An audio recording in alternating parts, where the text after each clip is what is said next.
Hello, everyone, and welcome to another Boomi How-To. In this video, I'm going to be showing you how to set up and make a pre-flight call to your CORS configuration on your runtime. Uh, so the first thing we want to do is set up a domain. I'm just going to do localhost just to make things easy. Second thing is the method. So this is going to be the method of your API. In my case, it's post. And we're going to do the options method too, because we actually use the options method to make the pre-flight call.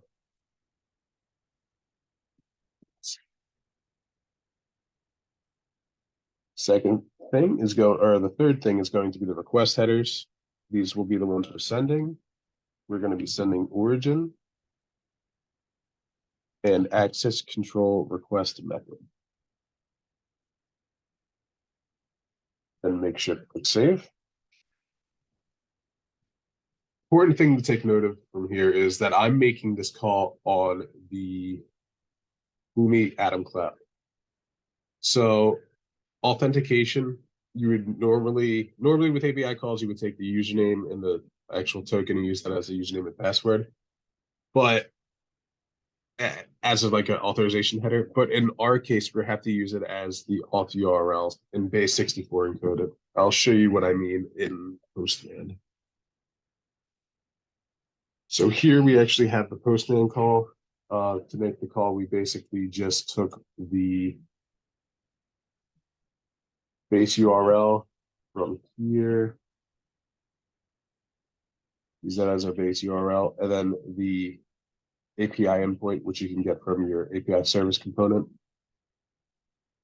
And then after that, we're going to do a semicolon and then Boomi auth equals. This is a base 64 encoded value of my username and token. So as an example, it would look something like, I'll put it in the header just to show you. It's username, then colon headers. And you would copy, or not header, I'm sorry, username and token.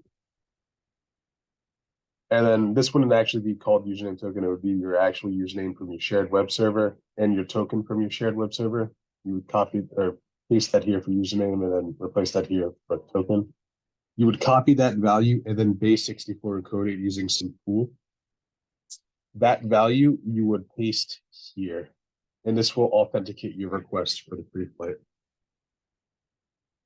For the Boomi Cloud, it won't work with the authorization method, but I think with other runtimes, like local ones, that would work.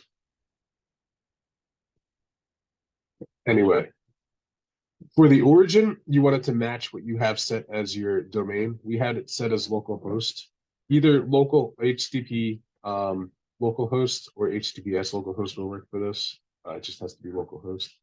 And then this needs to match what your actual operation for your API will be. In my case, it's going to be post. So we make the call. And to know that it actually worked, we go to the headers tab within Postman and we'll see the allow access control origin will be returned. Access control allow methods will be returned. Access control allow headers will be returned. Say I didn't have the correct authorization. I think a 403 will be returned. If the origin is incorrect as well, the 403 will also be returned. So if you are getting a 403 on your calls, make sure your authorization's right. If you're using the cloud, you have to do it this way, using the Boomi auth parameter. Make sure your origin is the same as what you have set up as your domain in CORS. But that about does it. Thank you so much for watching and have a great rest of your day.